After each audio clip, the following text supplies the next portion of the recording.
eu quero subir o mais alto que eu puder, só pra te ver e olhar para ti e chamar sua atenção para mim. Eu preciso de ti, Senhor. Eu preciso de ti, ó Pai.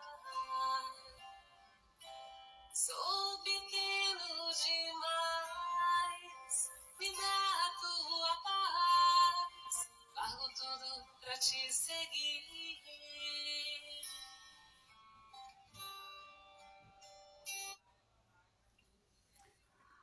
Olá, boa noite.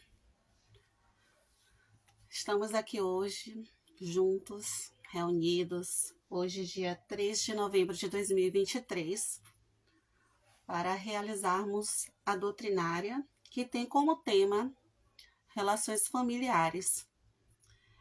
E a temática do mês de novembro, e hoje é a primeira doutrinária do mês de novembro, será o Espiritismo e as questões sociais. O capítulo que a gente vai ter como base, né, para trabalhar essa temática será o capítulo 4 do Evangelho segundo o Espiritismo, do ESE, e o livro que irá nos ajudar a falar um pouco sobre essa temática será o livro de Chico Xavier, né, que foi psicografado, né, pelo espírito psicografado por Chico Xavier, que foi ditado pelo espírito de André Luiz, né? E aí, no decorrer da doutrinária, nós vamos entender o porquê que a inspiração que veio do alto, né, o motivo pelo qual esse livro ele vai ser a obra complementar a ser tratada aqui hoje. Nós agradecemos a oportunidade de mais uma vez poder falar um pouco sobre a doutrina espírita. Lembrando que aqui eu não sei mais do que ninguém, sou só uma estudante, assim como todos que estão aqui, né? E agradeço também a todos que estão presentes agora no momento. Então, boa noite, bem-vindos a esse momento. E para que a gente possa iniciar essa doutrinária, a gente vai fazer uma pequena oração e logo após a gente inicia. Então, fechemos os olhos, agradeçamos ao alto a oportunidade de mais uma vez podermos estarmos juntos, mesmo que não fisicamente, mas agradecer essa oportunidade que temos referente à questão da tecnologia, de mesmo não estarmos presentes um ao lado do outro fisicamente, podermos estar conectados, né? Mesmo que cada um em suas casas ou em outros locais ademais. Agradecemos e solicitamos também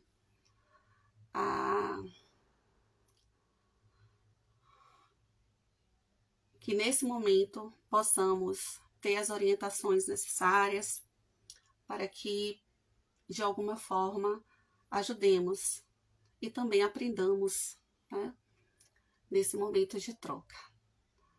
Agradecemos a espiritualidade amiga da casa e que possamos iniciar agora a nossa doutrinária com toda a ajuda do alto, né? Porque sem os espíritos amigos, nos é também difícil seguir o nosso processo evolutivo. Que assim seja. E antes de iniciar a doutrinária, eu gostaria de fazer uma leitura de um pequeno trecho do Chico, né? Que eu achei muito interessante para que a gente possa iniciar esse processo. Aos que entraram agora nesse momento, boa noite, bem-vindos. A nossa temática, ela vai falar todo o mês de novembro sobre as questões sociais, né? Cada temática vai ser voltada, foi pensada com relação a essas situações que ocorrem, né, no dia a dia. Então, serão temáticas envolvendo o espiritismo e as questões sociais. E hoje a gente inicia a primeira doutrinária do mês de novembro com a temática relações familiares. E o trechinho que eu falei para vocês, que eu achei bem interessante, que o Chico, ele falou em algum momento, né? Foi um trecho que eu encontrei solto na internet, então eu não tenho como precisamente dizer de que livro seja, se é de alguma obra ou se foi uma fala em algum momento que ele disse. Então é assim: feliz daquele que na hora de dar o troco perde a vontade. Esses encontros com os nossos desafetos, mais cedo ou mais tarde, acontecerão. Se não for nesta vida, será na vida espiritual. Os que nos perseguem, com razão ou sem razão, nos auxiliam a identificar o nosso próprio lugar. Às vezes, nos é muito mais útil um adversário sincero que um amigo bajulador. Então, eu achei bem pertinente essa fala, né, do Chico, que eu encontrei aqui na internet, no Google, porque ela está intimamente relacionada com a temática que a gente vai abordar hoje. Porque lá no Evangelho, capítulo 4, nós temos duas temáticas, né, que serão, vamos dizer assim, o carro-chefe para a gente ter seus comentários. Então, um dos itens que tem lá é: ninguém poderá ver o reino de Deus se não nascer de novo. E o outro item é: a reencarnação fortalece os laços de família ao passo que a unidade da existência os rompe. E aí, quando a gente fala sobre a questão, né, de ninguém poderá ver o reino de Deus se não nascer de novo, o que é que isso, a que isso nos remete? Pensando nisso, qual seria o que vem na mente da gente? Porque lá no Evangelho, onde tem a questão da ressurreição e reencarnação, quando ele fala sobre isso, Jesus, ele nos dá, aqui, no item 5, lá onde tem ressurreição e reencarnação no Evangelho, no capítulo 4, ele traz assim: ora, havia um homem entre os fariseus, chamado Nicodemos, senador dos judeus, que foi à noite encontrar Jesus e lhe disse: Mestre, sabemos que vieste da parte de Deus para nos instruir como doutor, porque ninguém poderia fazer os milagres que fazeis se Deus não estivesse com ele. Jesus lhe respondeu: em verdade vos digo, ninguém pode ver o reino de Deus se não nascer de novo. Nicodemos lhe disse: como pode nascer um homem que já está velho? Pode ele entrar no ventre de sua mãe para nascer uma segunda vez? Ao que Jesus responde: em verdade eu vos digo, se o homem não renascer da água e do Espírito, não pode entrar no reino de Deus. O que é nascido da carne é carne, e o que é nascido do Espírito é Espírito. Não vos espanteis do que eu vos disse, que é preciso que nasceis de novo. O Espírito sopra onde quer, e ouvis sua voz. Mas não sabeis de onde ele vem e para onde ele vai. Ocorre o mesmo com todo homem que é nascido do Espírito.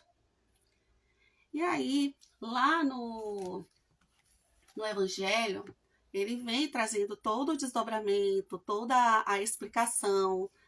Ele tem uma passagem no Evangelho que fala sobre a questão de João Batista, né?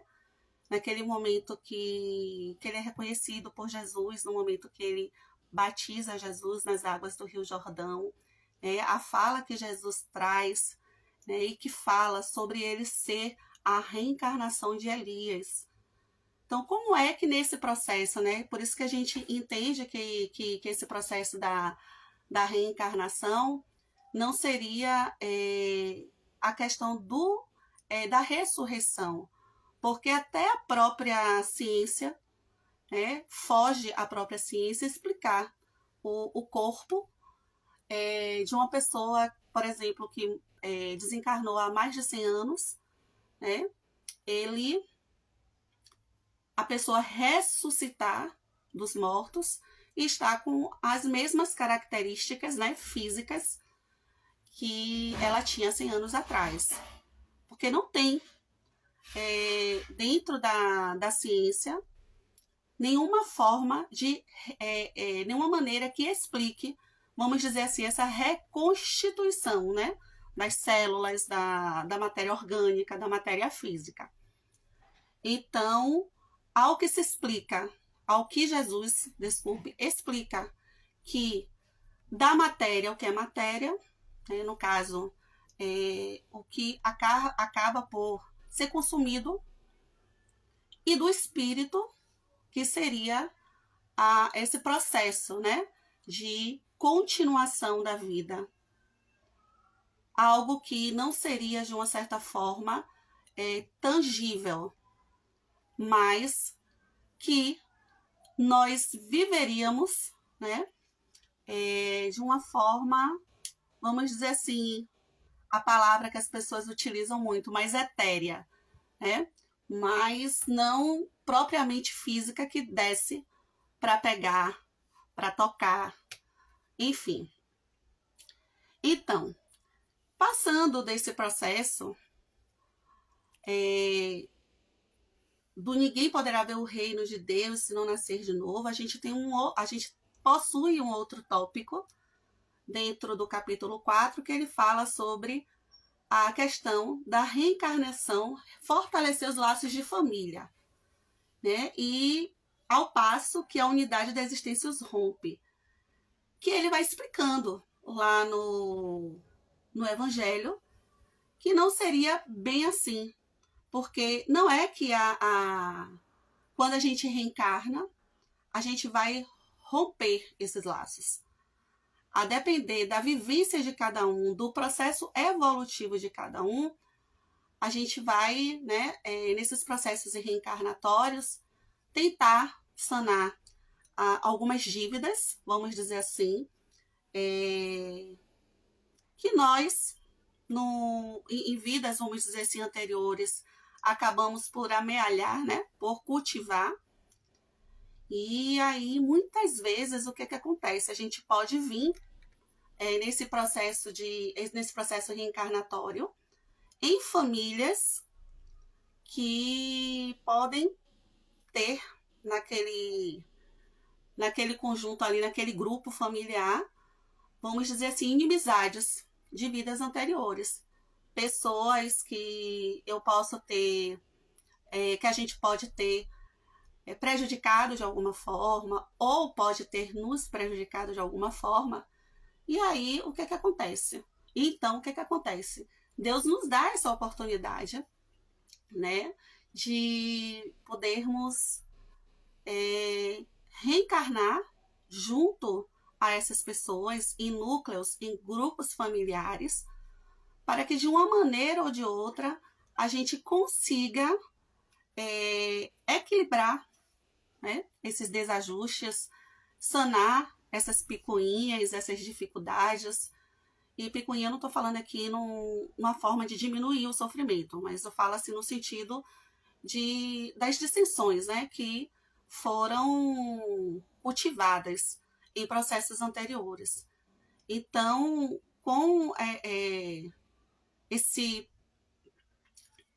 processo da reencarnação, né, que eu acredito, penso, eu não vou dizer acho, eu digo que penso, que seja um prêmio, né, porque Deus ele é tão bondoso que ele nos dá essa oportunidade, a possibilidade da gente retornar ao corpo físico, ao mundo material, né, e podermos tentar resolver essas questões. E nesse processo, ele nos dá como prêmio também a possibilidade do esquecimento, né? Porque imagina só, vamos dizer assim, se eu numa vida anterior, né, vamos dizer, assassinei de repente uma pessoa, aí volto nessa atual reencarnação em um grupo familiar, que esse desafeto meu se encontra também, ou como irmão, ou como pai, né? Aí a gente está unido pelos laços consanguíneos, né? A consanguinidade. E aí, se eu viesse, né, com esse pensamento, né, do ato que eu cometi, ou se fosse o contrário, né? A pessoa que reencarnou comigo ali tivesse cometido esse ato para comigo, tivesse ceifado a minha vida em uma reencarnação anterior, será que eu conseguiria, né, perdoar essa pessoa? Né? Porque hoje em dia, atualmente, às vezes a gente passa por algumas situações, né? E um trabalho com pessoas que a gente encontra na rua, enfim, que as pessoas acabam nos machucando de alguma maneira, né, fazendo algo que de repente não nos deixe contente ou fira o nosso ego, o nosso orgulho. E a gente, muitas vezes, é difícil trabalhar esse processo, mas a gente vai trabalhando, né?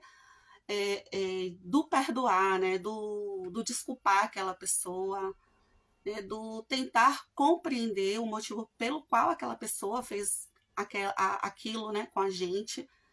Imagina numa situação em que, em um determinado momento, aquela pessoa praticou um ato para comigo, ou vice-versa, né? E eu volto na reencarnação atual e eu, dentro de um grupo familiar, né, eu não tive o véu do esquecimento sobre mim e tenho lembranças de tudo que aconteceu. Será que a gente teria tanta facilidade assim para perdoar, para tentar novas possibilidades? Exatamente, Rose. Exatamente por isso que esse processo da reencarnação, né? Do nascer de novo, do ter a oportunidade de começar de novo. Não é que o que você fez lá atrás zerou. Não é isso. Mas você vai ter uma nova oportunidade, sem lembranças do que fez de errado, certo? De tentar resgatar, né, aquelas questões que você fez, que nós fizemos para alguém ou que alguém tenha feito para conosco. E aí o que foi que eu lembrei, né, quando veio esse tema, né? Tem essa questão da oportunidade, né, de nascer de novo, essa oportunidade de vir dentro do mesmo grupo social, do grupo familiar. Eu me lembrei de um filme que eu assisti e desse livro, né? Porque o filme, o livro ele foi transformado em filme. que é o livro E a Vida Continua. E nesse livro, que é o livro que foi psicografado pelo Chico, ditado pelo André Luiz, ele nos traz alguns personagens, que na medida que eu vou tentar, porque a gente só tem acho que mais meia hora, 25 minutos, eu vou tentar resumir todo o livro, porque ele vai abarcar todas essas questões que eu iniciei falando, e ao passo que eu for contando um pouquinho da história, eu vou falando para vocês quem são os personagens. Tá?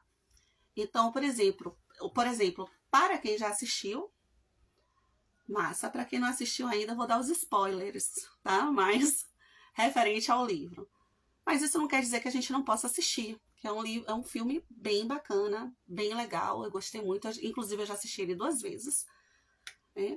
E aí, lá no livro, a gente tem os personagens centrais, tem uma grande trama familiar, por isso que eu achei ele muito interessante para abordar essa temática. E tem um processo de reencarnação, tem um processo de o que vai acontecer quando eu morrer, tem o processo do medo, tem o processo do o que é que me espera do outro lado, a vida termina por aqui, o corpo morre, depois eu volto de novo. Como é isso? Como é esse processo? E a gente inicia o livro com a personagem Evelina Serpa e o Ernesto Fantini. Eles se encontram em tipo um espaço assim de repouso, E eles se conhecem nesse lugar e eles começam a conversar. Ambos, os dois, tinham descoberto um processo, uma doença, e os dois iriam se submeter a uma cirurgia. Essa doença, na época, porque o livro ele traz, mas ele não relata o nome da doença, mas fica subentendido que é o CA, que é o câncer, E aí eles começam a ter em comum essa doença, eles começam a conversar. Nesse processo que vão conversando, ela sente uma simpatia muito grande por ele, ele por ela, eles se conhecem nesse lugar. Ele começa a conversar com ela, porque ela é católica fervorosa. Ele pergunta para ela se ela conhece algo sobre espiritualidade. E aí eles vão conversando sobre isso. Ele explica nesse momento que ele, desde quando descobriu a sua doença, ele começa a se interessar pelas questões espirituais, para poder, mesmo com o pouco tempo que ele tem, se preparar melhor para, caso fosse a situação, quando ele chegasse na outra vida, ele não sofresse tanto. E aí, nesse processo, depois que eles se conhecem, passam tempo ainda naquele que vamos dizer assim, é o nosso spa atualmente, quando a gente fala, não, eu vou para um retiro, era como se fosse um retiro, Ela volta para a cidade grande, ele volta também, foi naquele momento ali, enquanto encarnados que eles se conhecem, e ela volta, se submete à cirurgia, ele também, e nesse processo que ambos se submetem à cirurgia, quando a Evelina acorda, ela já acorda em um lugar assim, que ela se sente bem, ela se sente refeita, ela fica com muita vontade de reencontrar a família dela, contar que ela não está sentindo mais nada, que ela está se sentindo curada. Só que aí ela vai percebendo ao longo do tempo que as pessoas que estão ali, naquele lugar, os médicos, as enfermeiras, não permitem que ela tenha nenhum tipo de contato com a família dela, nem por telefone, e aquela saudade ela começa a sentir, e quando ela lembra da família, ela começa a passar mal. E aí os médicos do lugar, os tarefeiros do lugar, aplicam passes, dão remédio para ela, água fluidificada, obviamente, para que ela possa melhorar. E é num desses acordar, ela estando nesse lugar maravilhoso, que ela vê Ernesto aos jardins. Aí ela vai até os jardins, conversa com Ernesto, e com o tempo, porque eles não estavam entendendo muito bem onde é que eles estavam, com o tempo eles vão descobrindo, né? Isso eu estou contando para vocês de uma forma resumida. Olá, para quem está chegando agora, boa noite. E nesse processo que eles vão tentando descobrir o que é que está acontecendo, o que é que está havendo, eles acabam por descobrir, né, que ali eles desencarnaram, né, que eles não estão mais no plano físico, que eles estão, vamos falar da forma popular, que eles estão mortos. A Evelina, no momento que ela tem a descoberta, ela entra em choque, ela é preciso ela ser socorrida novamente, porque ela não aceitava isso como na vida, quando ela estava encarnada, a religião dela era uma outra religião, né? Ela era católica, ela não acreditava em uma vida depois da morte, no pensamento dela, quando a gente morria, quando ela fosse morrer, acabaria ali. Depois, Ernesto já teve uma aceitação maior, né? E a gente vem com aquela questão, né? O medo da morte, que muitos têm. Inclusive, ontem foi até o dia 2, foi a data, né, que é instituída para a comemoração ao Dia de Finados, né? E aí hoje a gente está falando um pouquinho aqui, né, sobre essa questão do medo da morte, né, que muitas pessoas, elas trazem isso em si, né? Essa questão do que é que me espera lá do outro lado, né? Será que quando eu morrer o corpo vai acabar, eu não vou ver mais nada, eu vou estar com tudo parado, tudo escuro? Porque são várias indagações que as pessoas fazem.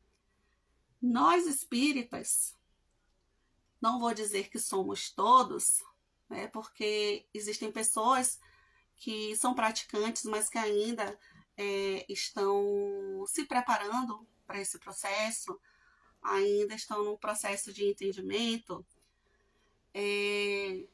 Acreditamos, né, através dos estudos, que existe uma vida além dessa, que é o mundo espiritual. Então, como o Ernesto Fantini ele estava estudando sobre as questões espirituais, isso, né, dentro da história que o André Luiz nos traz, e a vida continua, isso já o preparou, de uma certa maneira, para esse momento. Então, quando ele tem quando ele é sabedor, né, que ele desencarnou no momento que foi feito o processo cirúrgico, que ele não resistiu, ele não teve o impacto que a Evelina teve quando soube da notícia. Mas, com a ajuda do Ernesto ao longo, porque eu estou falando assim de uma forma resumida, mas o livro, quando ele vai nos trazendo, né, os relatos, o que o André nos traz, psicografado por Chico, ele vai trazendo, com certeza, muito mais detalhes de todo esse processo. Então, nesse tempo, né, da não aceitação de Evelina, o mal-estar que ela teve ao saber disso, eles passaram por momentos de estudo. Ernesto ajudou a Evelina nesse processo de esclarecimento, teve a ajuda dos guias, né, dos mentores do lugar, do retiro que eles estavam, do retiro espiritual, e até que chegou um determinado momento em que eles foram levados para uma câmara, no qual Evelina teve a possibilidade de falar um pouco sobre o que aconteceu, né, na vida dela. Tem um capítulo lá no livro falando sobre o que aconteceu de fato na vida de Evelina e o que aconteceu de fato na vida do Ernesto. No caso de Evelina, existiam 2 rapazes, né? Porque assim, ela muito pequena perdeu o pai foi assassinado. Um outro homem se consorciou com a mãe dela, não tratava ela mal, criou ela. Quando ela cresceu, né, se tornou uma mulher, ela se viu ela se viu namorada por 2 rapazes, que foi Túlio e foi o Caio Serpa. E nesse processo ela se permitiu a ser, vamos dizer assim, cortejada por esses 2 rapazes, deu esperança aos 2. Nesse processo que teve, a Evelina resolveu casar com o Caio. O Túlio tentou suicídio, né, nesse processo. Aí depois, quando ela viu tudo que o Túlio fez, ela ia declinar do convite do Caio para poder ficar com o Túlio, porque descobriu que de fato gostava dele. Só que aí o Túlio consegue cometer o suicídio, segundo o que a Evelina fala, e vai às vias de fato. Então aí ela se casa com Caio, só que nesse casamento que ela tem com Caio, ela não se vê feliz, quando nos primeiros tempos foram felizes. Ela engravida, só que perde a criança, nasce morta porque acaba descobrindo que tem uma doença e que nesse processo ela não conseguiria permanecer com esse filho, né? Porque ela poderia ir às vias de fato. E aí nesse íntere, Caio, ele se envolve, né? Ele tem um amante com o nome de Vera, se envolve com Vera. Ponto. Aí vem a história do Ernesto. Bom, Ernesto, ele é casado com Elisa, né? E tem o Amâncio, que é um amigo, e tem um outro amigo, que é o Desidério. E aí, só que ele acha que a esposa dele tá dando mole, vamos dizer assim, para o Desidério. E aí ele chama, né, o amigo, o Dedé, para participar de uma caça a codornas. Só que, na verdade, ali ele está tramando tirar a vida de Desidério. O que acontece? Ele dá o primeiro tiro, não consegue matar o Desidério, e aí o segundo tiro, quem dá é o Amâncio, que tem interesse pela esposa de Desidério. Olha que trama, viu? Só para vocês sentirem e quando for lá o desfecho, vocês entenderem do que eu estou falando. Quer dizer, o que o livro traz. E aí o que acontece? O Desidério vai às vias de fato, desencarna. Amâncio toma a mãe de Elisa como esposa, né? Que é a... eu só botei aqui os nomes, porque senão eu ia me perder, porque eu sou péssima de nomes. A Brígida como esposa, né? E assume a família do Desidério. O Ernesto fica com a consciência pesada, porque ele cometeu o quê? Um assassinato. Porque na cabeça dele não tinha sido o Amâncio que tinha completado o processo, né? Mas na cabeça dele, quem tinha matado o Desidério era ele, porque ele não viu Amâncio ali. Amâncio apareceu na espreita. Passa-se o tempo, cada família formada, né? Veio a história de Elisa, veio de Evelina, veio a história de Ernesto. Passado o tempo, eles dentro desse retiro, trabalhando, né? Evelina é levada ao umbral e lá encontra Túlio, o rapaz que havia se suicidado. Túlio, no meio do umbral, ele enxerga a Evelina, ele grita a Evelina, Evelina vê, reconhece ele, e aí ele, através dos socorristas, ele é trazido para o mesmo retiro que a Evelina está com Ernesto. E aí o tarefeiro do retiro, ele dá como oportunidade de trabalho para a Evelina, né, como o primeiro trabalho dela, ocupação, acompanhar Túlio, já que ela tinha sido uma das pessoas responsáveis, né, pelo desregramento dele, né, por conta do comportamento dela. Então, ela fica como responsável para ajudar ele no processo dele de desenvolvimento. Bom, passado esse processo, Lá para umas tantas do livro, eles dois têm a bênção de visitar suas famílias. E a Evelina vai, visita a família dela, né, no caso, Caio. Quando chega, ela descobre que Caio está com Vera, a amante, né, que a pessoa com quem ele traía ela.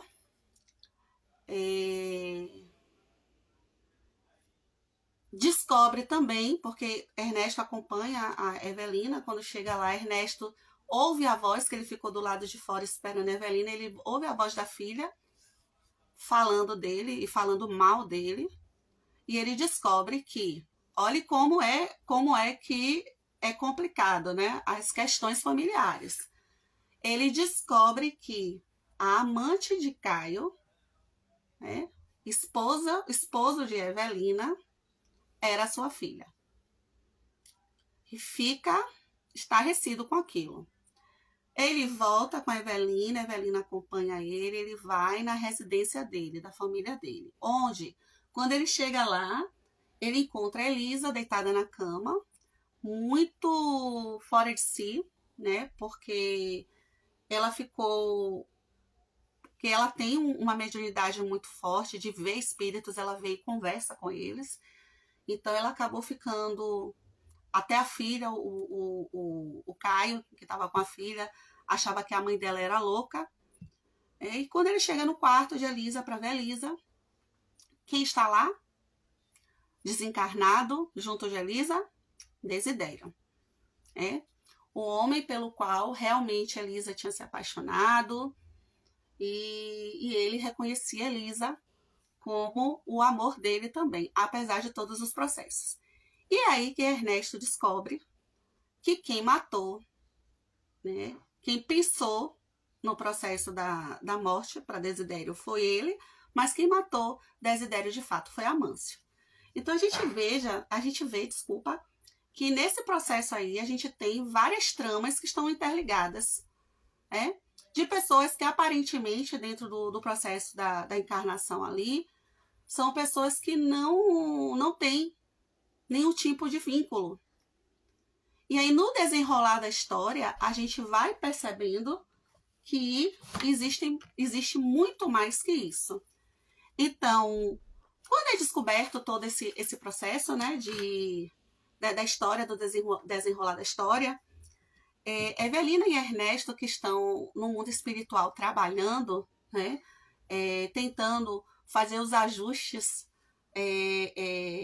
dessas situações que aconteceram, tentando, na verdade, consertar, né, minorar os processos, eles dão sugestões. Uma das sugestões seria, por exemplo, na verdade não foram eles, foi o amigo espiritual, né, dar sugestões de tentar consertar essas questões através do processo da reencarnação, né? Mas, antes de quando ocorria todo esse processo, né, tem uma passagem do livro aqui que eu achei muito interessante. E eu vou ler para vocês de uma forma rápida, para que vocês vão entender do que eu estou falando, que é assim: impressionado com aquela conciliação gradativa a surgir mecanicamente da associação sempre mais ampla e mais íntima dos dois na obra da própria edificação espiritual, no caso aí Ernesto e Evelina, Ernesto procurou o instrutor Ribas, né, inquirindo, respeitoso, se lhe seria cabível conhecer outras existências, né, conhecer o passado sem mais delongas e reaver a memória de outras existências. Porque assim, quando ele percebe, né, que tem todo o afinco dele com a Evelina, a questão da simpatia que ele tem por Evelina e que a Evelina tem por ele, o trabalho que eles estavam realizando no mundo espiritual, de tentar ajudar esses outros espíritos que estavam encarnados e os que estavam na mesma trama que tinham desencarnado, ele foi até o amigo espiritual para poder saber, né? Poxa, eu tô aqui com essa mulher, tô fazendo tudo isso, o que será? O que a gente vivenciou em vidas anteriores, né? Aí o amigo espiritual, ele responde assim: não, Fantinha, desaconselhável a providência, conquanto possível. Você e Evelina estão abraçando longa empresa de serviço em nosso plano. Terão muitos problemas a resolver, muito trabalho a realizar. Desidério, Elisa, Amâncio, Brígida, Caio, Vera e Túlio. Evelina e você formam uma equipe de corações comprometidos uns com os outros, perante as leis de Deus, há muitos séculos. Todos reciprocamente enlaçados no clima da provação, lembrando elementos químicos em cadinho fervente para o acrisolamento indispensável. Outros componentes do grupo chegarão com o tempo para a vitória geral sobre os alicerces do amor que ainda vem muito ao longe. Integramos eu também com vocês numa grande família. Então, o que é que ele quer dizer com isso? Que todos que estão ali envolvidos já desde muito tempo atrás vieram em vários processos reencarnatórios, tentando equilibrar esses processos de provação, né? E aí, quando ele fala, né, quando ele na curiosidade que nós temos, né, a gente como ser humano somos super curiosos, espíritos imperfeitos que somos, né? Aí ele quer saber o que foi que aconteceu. Só que o amigo espiritual fala que naquele momento não é possível. Que o mais importante do que saber o que aconteceu anteriormente era tentar ajustar as coisas que estavam ali à vista naquele momento, para que esses processos, né, de provação eles pudessem cessar. Aí o que acontece? Dentro disso tudo, né, Túlio, né, Evelina, ela consegue convencer, por exemplo, vocês vão ver no filme, quem tiver interesse em assistir, ela consegue convencer Caio a assumir um compromisso mais sério com Vera, assumir ela como esposa. Eles formam uma família. Dentro desse processo, dessa formação familiar, Túlio se prepara para reencarnar como filho de Caio. Né? É feito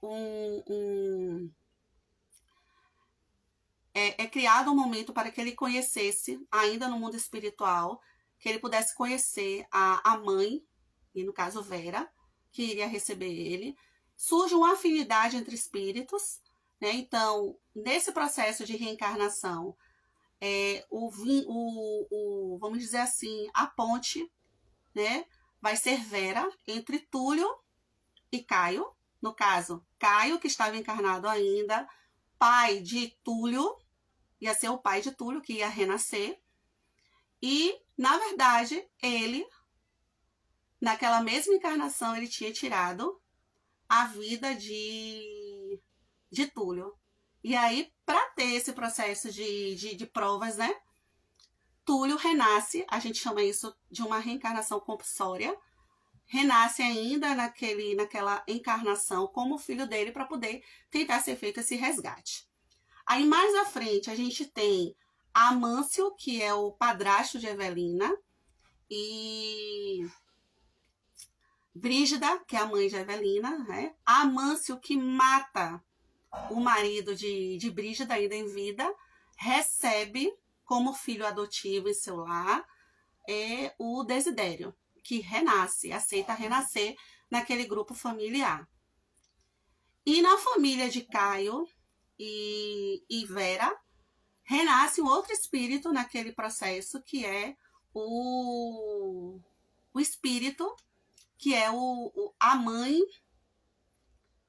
mãe de Vera, Dona Elisa. Então, também dentro daquele núcleo familiar. Então, por isso que a gente diz o quê? Nas relações familiares, a gente pode encontrar vários desafetos. Por exemplo, Elisa, que é tida por Caio como louca, como a mãe louca, a sogra louca, renasce na família dele como filha dele. A mãe, que ela era mãe de Vera, ela passa a ser a filha de Vera. E aí eles reencarnam. O intuito da reencarnação mais à frente, quando eles estiverem maiores, no caso do Túlio, do Desidério, que vai renascer na família de Brígida e de Amâncio, né? Eles vão se reencontrar quando maiores já, né? Vai se encontrar a Elisa, como o mentor espiritual ele fala. Eles vão ter a oportunidade, Elisa e o Desidério, de viver o amor que eles não puderam viver, né? E depois, posteriormente, o Ernesto e por último, a Evelina, eles vão reencarnar também e vão ter contato dentro desse processo reencarnatório com esses grupos familiares. Então, é por isso que a gente fala que muitas vezes pode acontecer, na grande maioria das vezes, de a gente ter no nosso seio familiar inimigos, abre aspas, inimigos, fecha aspas, ou desafetos de encarnações anteriores a essa, ou da própria encarnação. Isso vai depender do objetivo da espiritualidade, da necessidade, porque a gente tem que entender também que cada processo é um. A gente não vai dizer que o meu processo, por exemplo, reencarnatório, é igual de Nandalu, é igual de Regina, é igual de Val, entendeu? Porque cada um veio nessa encarnação com um objetivo. Cada um tem uma história. Nós somos seres individuais.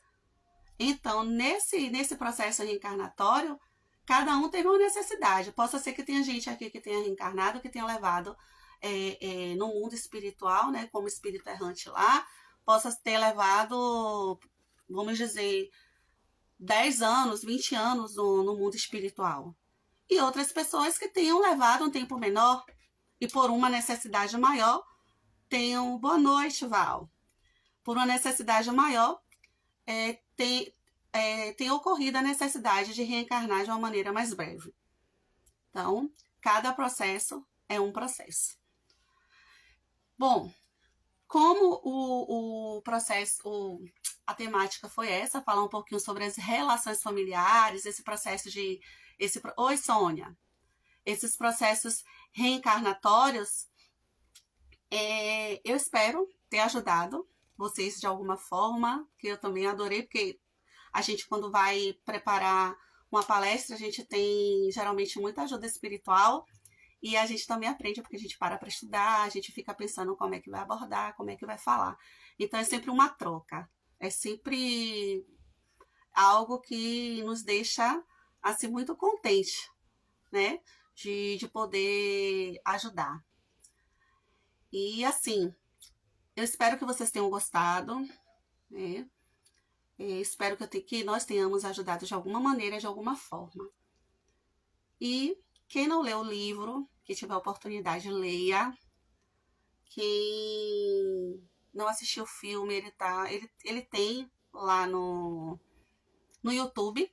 Não precisa entrar em nenhum aplicativo, é só colocar lá no YouTube A Vida Continua, filme espírita, que aparece o filme completinho para assistir. É super legal, super bacana, dá pra gente entender esses processos reencarnatórios, né? Essa questão das provas, dos resgates, de uma maneira bem, bem simples. Lembrando que o livro, ele é uma história real, o livro A Vida Continua, psicografado por Chico, ditado por André Luiz. E assim, os nomes dos personagens não são fictícios, não são reais, apenas para não as pessoas que estão aqui não serem identificadas, ou caso estejam na vida material. Mas assim, agradeço a vocês a oportunidade por nos ouvirem e até a próxima, pessoal. Vamos fazer a oração de encerramento e é isso. Fechar os olhos, agradecer a espiritualidade amiga, a oportunidade, pedir aos céus que possa, aos amigos espirituais, nos nortear sempre com um bom sentido do que é viver, né? Que a gente possa sempre medir o que é certo, o que é errado, equilibrar isso, tentar agir pelo caminho mais correto e que nos guiem e que nós possamos estar de ouvidos bem abertos, estar atentos. Não somos perfeitos, mas que quando errarmos, possamos identificar o erro, tentar consertar, porque é dessa maneira, através dos tropeços, que a gente vai se desenvolvendo, vai crescendo, vai se melhorando enquanto ser humano. Cada dia uma prova, cada dia uma dificuldade, cada dia um recomeço, cada dia uma oportunidade. Que assim seja, que possamos ter um final de semana de paz, de tranquilidade. Até a próxima. Agradeço a oportunidade, agradeço por vocês estarem aqui e vamos, gente, seguir a nossa vida de uma forma tranquila, de paz. Os percalços vão existir sempre, as dificuldades, mas se a gente fosse perfeito, a gente não precisaria estar aqui, não é isso? Então vamos aprender uns com os outros, sempre. Beijo, até a próxima.